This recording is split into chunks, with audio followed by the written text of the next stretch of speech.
Hola, buenas tardes amigos, soy Alma Gallardo de Arizona Bilingual Magazine y en esta oportunidad estamos esta tarde aquí en un curso que acabamos de tener de MAC, que es un curso para mujeres que van iniciando su negocio, y tuvimos la oportunidad de estar con la doctora Deborah Bright, o Debbie Bright, right?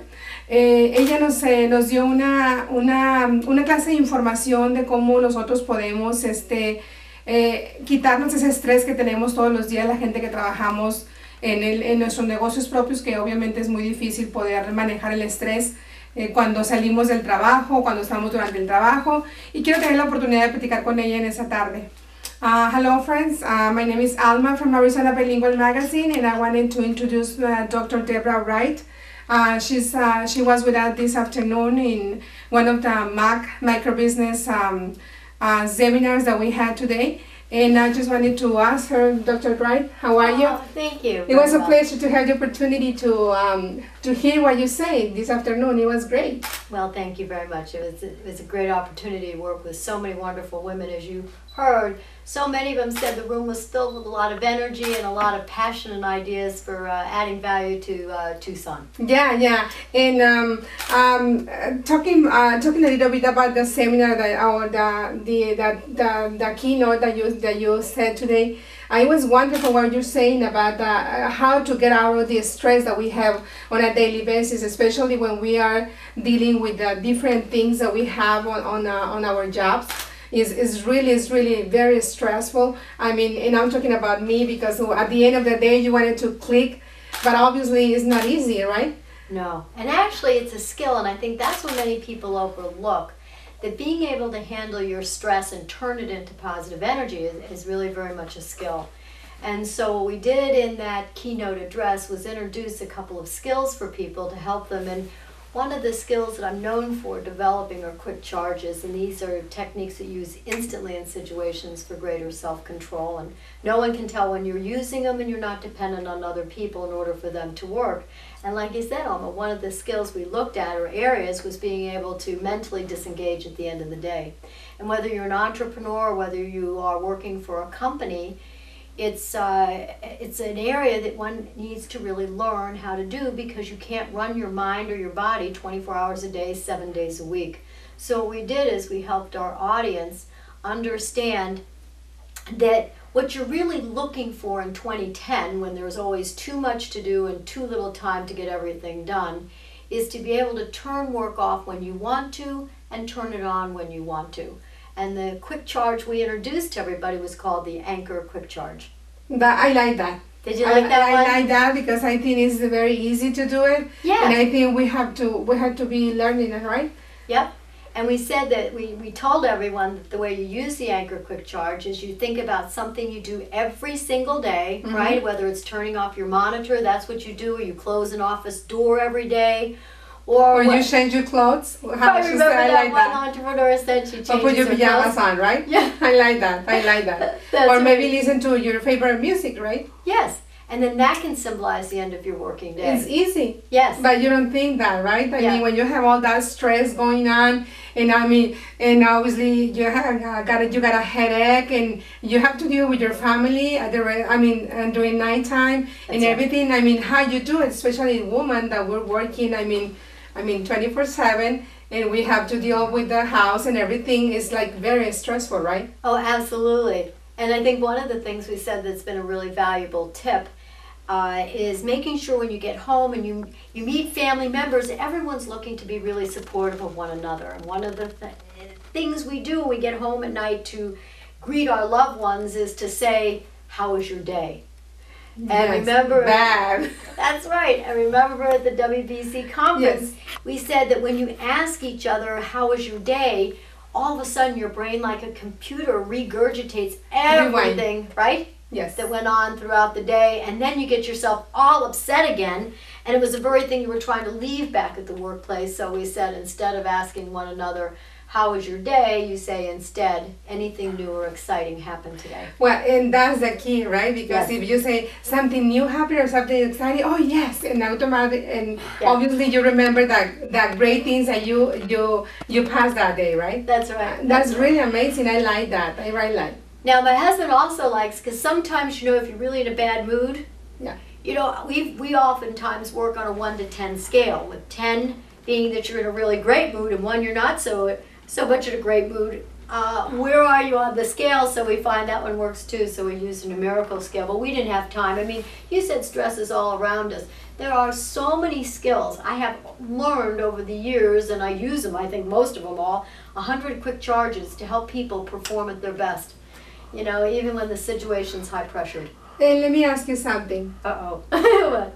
Do you feel that way sometimes now? Oh, that I get stressed? Yes. Even to do the keynote presentation, yes I do, because I really want to make sure I'm adding value to the audience using their time wisely. Yes I do. And it's the whole thing that was the title of the book I wrote, was called Turning Your Stress into Positive Energy. You know, but Debbie Chandler, who's the executive director of MAC, she said, "Oh, Deb, you did so great. You look so relaxed." And I said, "Oh no, I was shaking." I said, "I get real scared." It was just like diving off that 10-meter platform. But I think what it does, you know, you use the energy productively, and that's hopefully how I channeled it in that room that afternoon. Thank you for being honest with that. I mean, because I mean, obviously, when you are a keynote or speaker or something, I mean, he doesn't or she doesn't feel anything when she's in front of 100 or 1,000 people. But obviously, I think you're nervous. I mean, you can. I mean, it's all the time there, right? Oh yeah. Oh, it was the whole time. I don't know if you could tell, but I remember I had someone tell me once in life. Have you ever heard this expression? When you fall, make it part of the dance. Don't let anyone. You know, don't let anyone know that you're nervous inside. Or like, you know what, I had one client say to me, she said, "Deb," she says, "you got to be like a duck and let the water, you know, run off, you know, the back, what is it, let the water just drip off the back of a duck." But she said, "But underneath the water, you're pedaling like heck." Yes. And that's what I was doing. I was pedaling like heck underneath the water. Well, I mean, I cannot say that because you were so strong and you were very, very secure. So I think, I mean, obviously you have it in your inside, right? Well, I care about the message. And I think if you care about the message and less about yourself, I think that's what really makes the difference. If you put yourself in the picture, then all of a sudden you really do start losing your focus and the conviction for what you're trying to do at that moment. And so I think that that's one of the best things I've learned over the years, is to really focus on what it is I'm trying to do as opposed to putting myself in the picture of what I'm trying to do. Perfect. And Debbie, how many books have you wrote? Well, in total, I've written 5 books. Never planned to be an author, but all of a sudden, you know, years ago, happened? Yes, I had these ideas, and I was doing a number of workshops and seminars around the country, and all of a sudden, you know, it was shaping into a whole set of skills and concepts for helping people to perform at their best regardless of circumstances. And so in total, I've written 5 books over the years. And you know, some people, and this is a career decision I think that we all make, some of us stay in one area and we concentrate on that one area. So for me, for example, would have been to say in the field of stress for my entire life. But instead, you know, I went back and I followed the needs of my customers. So as an entrepreneur, my customers were saying that stress is always important, but if we had better quality managers and leaders, we wouldn't have so much stress in the workplace. Well, that made a lot of sense to me. And so I do research, and the research study that I did led to writing Gearing Up for the Fast Lane with Random House, was the National High-Tech Management Study. And so that's how I moved into management and leadership years ago, to identify what is it that managers need to do when leading and managing in fast-moving, technically driven environments. How do you manage in that environment? Because it's very different managing in that kind of environment than if you're working at a McDonald's. They're 2 different worlds, and what is it that a leader needs to do? And then from there, people were talking about building confidence in employees. And that's true. Right? And you got to build your confidence. Well, you know, one big confidence builder, believe it or not, that many of your viewers may question? Which one? Is criticism. Yes. And you're afraid of that. Yes, people are very much afraid, but the effective usage of criticism is a huge motivator, and it really builds confidence in people, because you don't have to second guess. When somebody says, you know, Alma, you did a wonderful job on that interview, and you know that person is willing to bring up some criticisms or the mistakes you made or give you some feedback, when they say it's wonderful, then you know it's genuinely wonderful, and you don't second guess, oh, they were trying to be nice, or no, it depends like on who's telling you that, right? I mean, That's because very you know true, who is too. very honest with you, and you know who is maybe lying to you. Yeah. But obviously, you know that he said if he or he says it's wonderful what you did. I mean, you believe that, and you get the Absolutely. confidence that you need, right? Well, that's right, and you hit a very key word, and that is honest. Yes. Honesty is probably really very tough because it takes real thought to be honest with someone. It's not easy, also. No. Do you know what? That is really very true. Yes. It's very difficult to be honest. People think it's really tough getting the message. What's really tough Or is to face the giving- mistakes that you said. Yes. Yeah, that's true. Yeah, that's very true. And Debbie, where can we find your books? Can you Well- tell our audience, I mean our readers, where can we obviously we would like to have an interview with you on the magazine, and maybe you will send it to us. Oh, sure. And we can tell them where they can buy your different books and the names of them.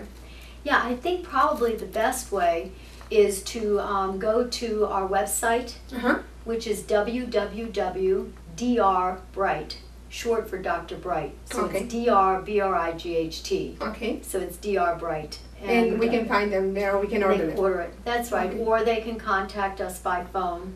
Perfect. It's 620-3500, and that's area code 520. Because Okay. we're here in Tucson. Yes. Full time. Okay, perfect. Yes. And would you like to address anything else to our readers from Arizona Bilingual, which is the only bilingual magazine here in Tucson, Southern Arizona, and it goes to the northern part of Sonora, Mexico as well. So you're saying, I didn't hear Alan. Okay, would you like to address anything else to our readers? That is the Arizona Bilingual magazine is the only bilingual magazine here in Tucson, Arizona, and it goes all the way to Southern Arizona and cross the border to Sonora, Mexico. Well, in the short time that we've met, the one thing I'd like to say is that, when it comes to entrepreneurs and being contributors to society, your magazine, as you said, is the only one that's bilingual. Yes. And that's really very important because we need to reach everyone, not just those that are Spanish speaking or those that are just No. English speaking, and to have come up with that and to be the second generation And not who is only, making that magazine work. and not only that, I mean, to give that positive attitude to our readers. Not only that, to give that positive moment to them, and not only bad news, just to tell them what they can do or to guide them. That's our mission. Is that your mission? Yes. Yeah.